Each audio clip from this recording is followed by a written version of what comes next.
First, you have some time to look at questions 1 to 7.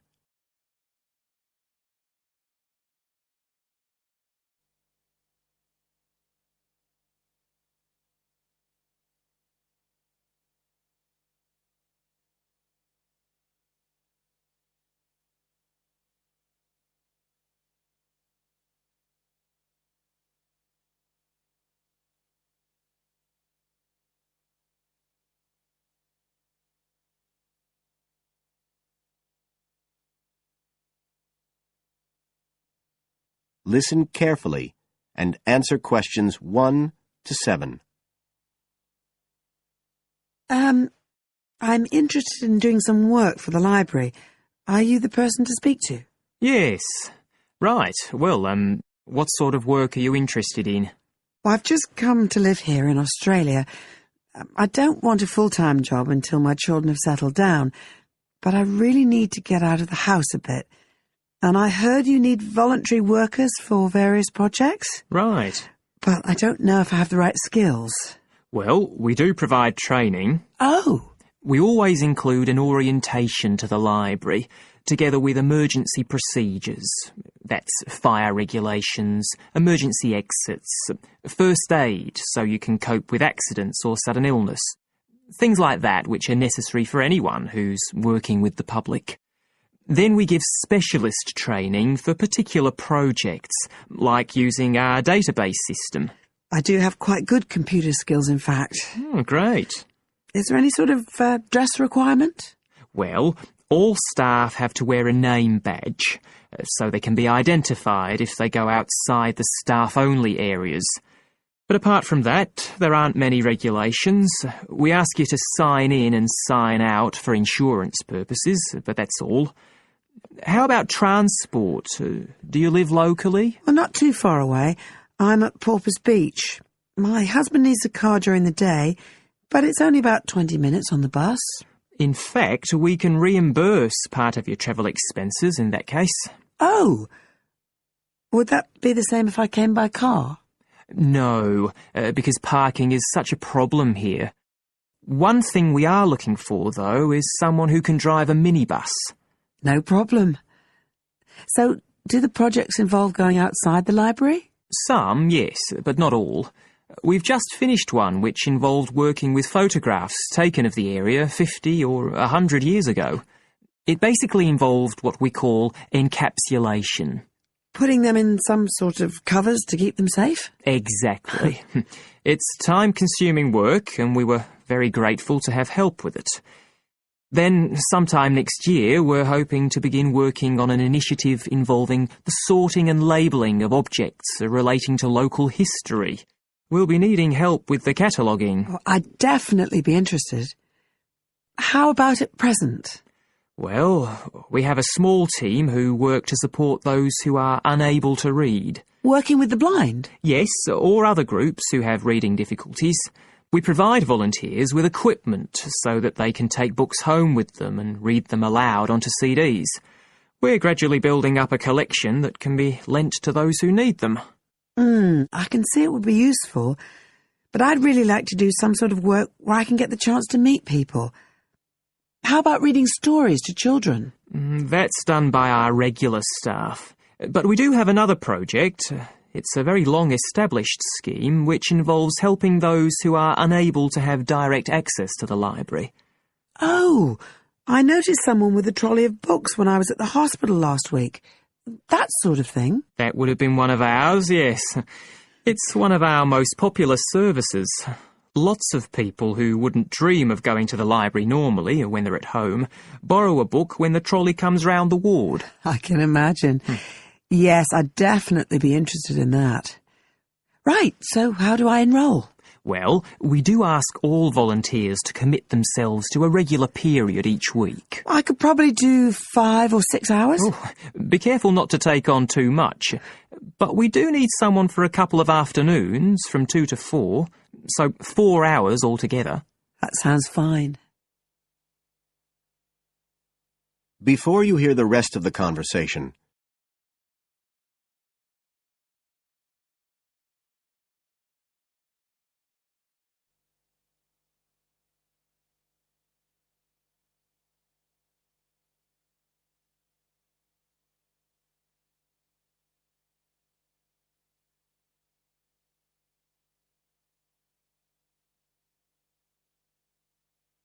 Now listen and answer questions 8 to 10.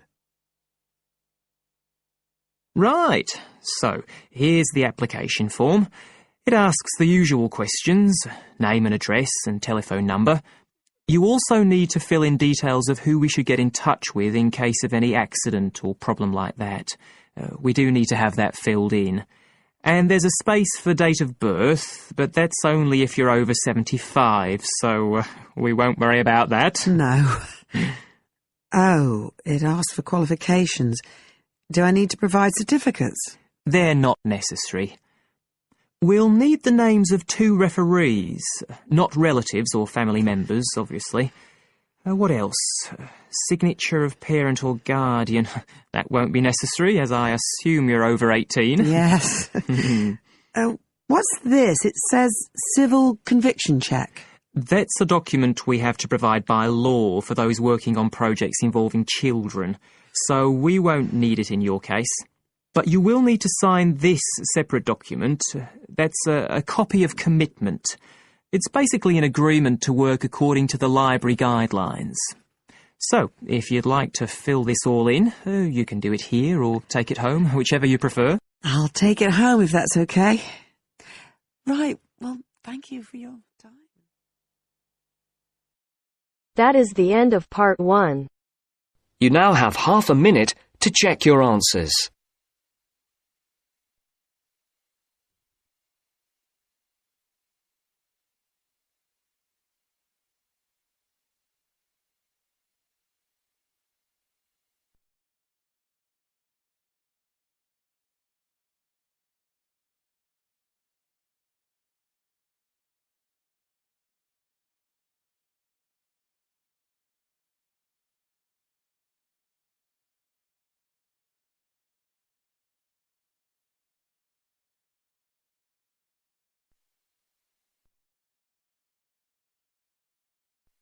Now turns to part 2.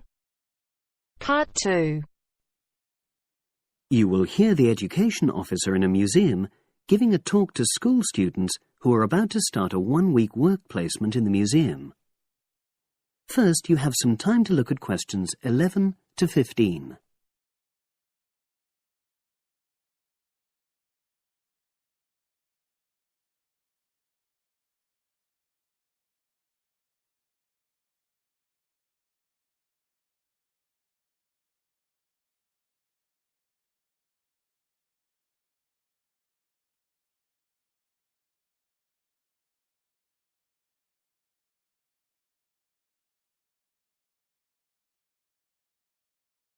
Now listen and answer questions 11 to 15.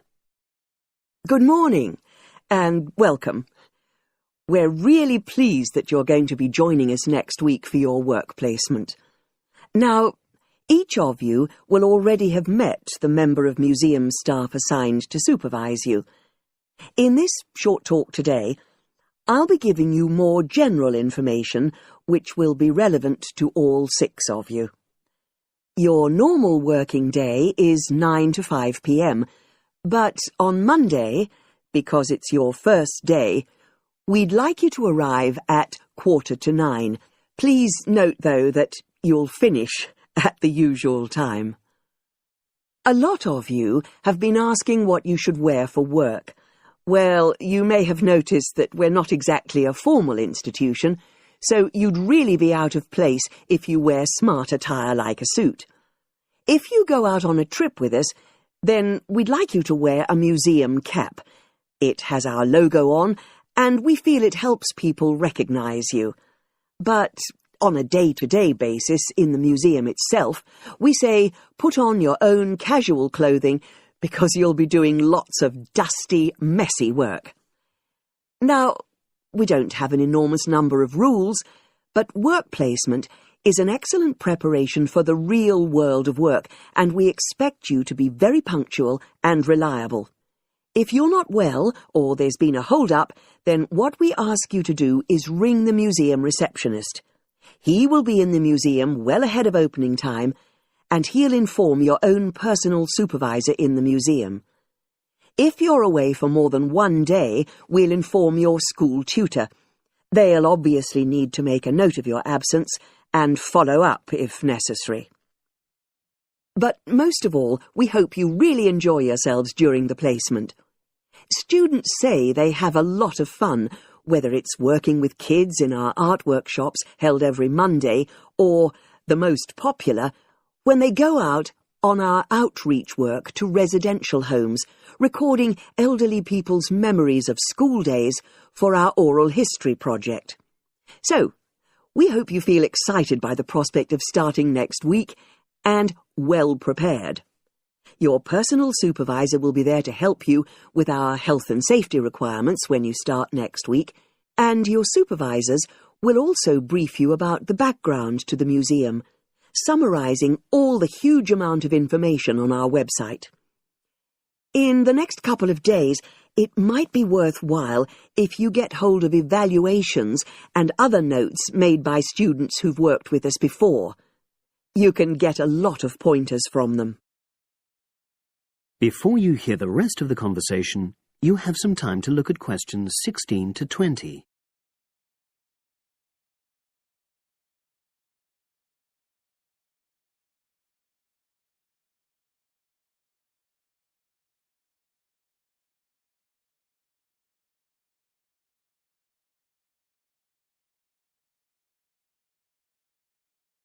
Now listen and answer questions 16 to 20. Now, before I finish today, I wanted to help you find your way around the museum. When you start next Monday, the first thing you'll need to do is sign in. Come through the main entrance and you'll see the main staircase straight ahead. To the right of this is the statue of the horse, and just behind that is a door. Go through that, and that's the sign-in office. Now, on the first day, you'll be working in Gallery 1. You'll find this as follows. In the central courtyard area, close to the entrance, there's a large chest where visitors put donations for the museum. The door just behind that leads to Gallery 1. The workshop you'll be taking part in starts at 11, but if you want to go in earlier, you can get the key and let yourself in. The key box is quite hard to find. Walk behind reception, and it's between the large gallery and the bookshop. I haven't mentioned breaks, lunch, etc. Unfortunately, our cafe's closed at the moment, so your best bet is to bring a packed lunch. We tend to have our sandwiches in the kitchen area. Go round the reception desk, and you'll see a small circular cabinet. The door to the kitchen area is just behind that. Now, every day, we put up notices about what's happening in the museum. Your supervisor will brief you, but if you want to check up on details, look on our staff notice board. This is in the corner of the play area, at the back, on the wall of Gallery 3. If you have any questions, I'd be happy to help. That is the end of part 2. You now have half a minute to check your answers.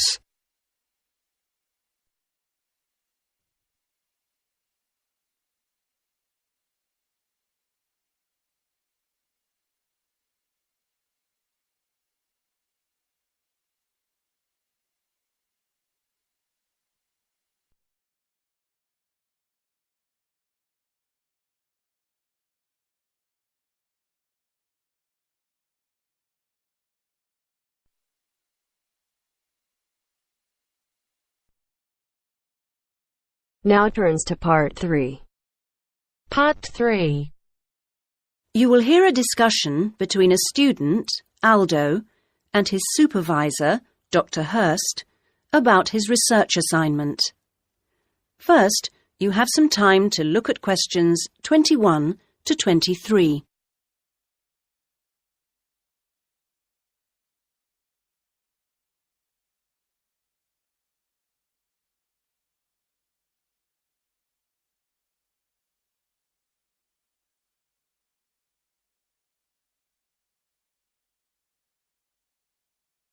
Now listen to the first part of the conversation and answer questions 21 to 23. So, Aldo, how's it going so far with your assignment? Not too bad. You're looking at the community round here. That's right. How people perceive the community they are in. Have you made much progress? I conducted quite a lot of interviews on the street with local residents. Their responses are interesting. I haven't got quite as many yet as I'd like. I had wondered if I'd have language problems, particularly with the different accents. I seem to have managed, though. Having to work in the open has made it harder, and with the cold weather there's been recently, people don't necessarily want to stop and talk like they do if it's nice and sunny. That's something I've had to deal with. Of course, some people are too busy to stop and talk, but that's okay. I see. So, have you formed a good overall picture of how people view the community? To an extent. I've certainly talked to plenty of older people. I guess they may have more time to talk. I still don't really have enough young mothers, though. I've managed to get enough older mothers and children through the schools. That's something I had been worried about. Well, that shouldn't be too hard. Now, how are you going to deal with all the data you've collected? That's the difficult part. I guess I need to run some analyses, but I'm rather unclear about what methods to use. You've told me you're confident about using computers, so you just need some input on choosing programs. You should attend a statistics seminar. They're held every Friday after the methodology seminars in room 105. That should help you to select an approach. Oh, good. I'll do that. Now you have some time to look at questions 24 to 30.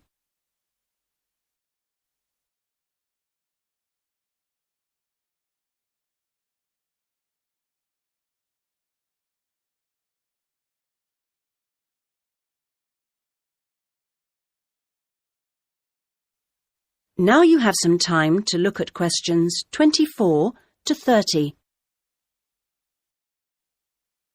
Meanwhile, let's hear something about what you've learned. Yes, I talked to a number of residents. Good. I imagine they didn't always have the same opinions. Views were certainly quite mixed. Take sports facilities. In general, people seemed to think they weren't very good. There's no swimming pool in the area, for example. But at the same time, there's a new football training area. It looks very smart to me, but it doesn't seem to get used very much. People seem to prefer sitting around in the parks. They enjoy that, taking picnics and so on. Although they want the council to be more efficient at cleaning, there's a lot of litter. People are obviously very concerned about their children's learning. The general view seems to be that early schooling at primary level is of a good standard in the area, but that this standard declines as children move up through the system. The colleges were criticised in particular. OK, now are you going to collect any more data? Some, I hope. There's a local festival next week, and I think the events there will give me some useful opportunities. I talked to a council officer about it all. Good. What does it involve? First, there's a dance show, which I'm sure I'll enjoy. The council explained that the concert hall's being renovated and won't be ready in time, so it's being held in the main square, which I think will be better anyway. At least I'll have more space to wander round in. True. And so I hope to be able to carefully watch the age groups that are there in the audience and make notes about how they interact. So that's one event. Then the following day there's another interesting event which I look forward to going along to, and that's a cookery competition. Oh yes, interesting. I think so. Yes, that one's being organised in the town hall, which has a big space apparently. With food and cooking from all the different people in the area, the council officer told me that it'll be a good chance to find out about the different cultures that make up the community. Sounds promising. Then there's one more event I'd like to go along to. The council officer promised me that the courses fair will be interesting. It's going to be in the Langtree Theatre, and the officer said lots of teachers will be there. I've already talked to plenty of them, but he advised me to put some questions to the head of education, who will also be there. That's all very useful. OK, I suggest you come back next week. That is the end of part 3. You now have half a minute to check your answers.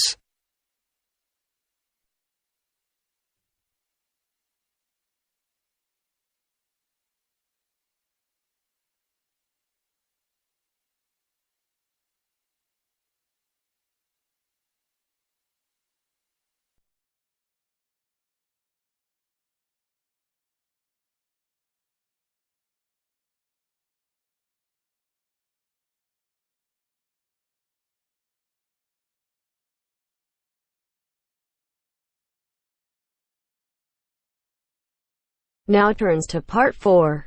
Part 4. You are going to hear a talk about security in the UK.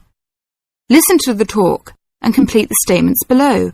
First, you have some time to look at questions 31 to 40.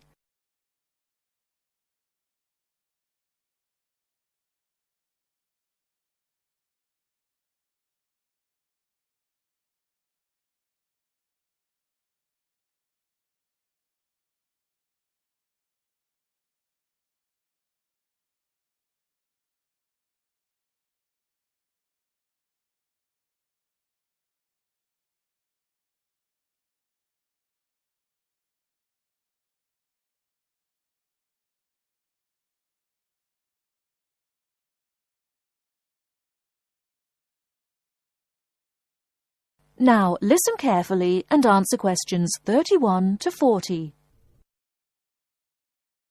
In large cities, for instance London, and crowded places such as airports and stations, there is the risk of theft. We do not want you to suffer the distress of losing important documents and valuables as soon as you step onto British soil. So here are some important do's and don'ts. Don't carry more cash than you need for daily expenses. If you stay at a hotel, do ask the manager to keep large sums of cash, documents and valuables in the hotel safe and give you a receipt for them. This is a free service. If cash is stolen, it is very unlikely to be recovered.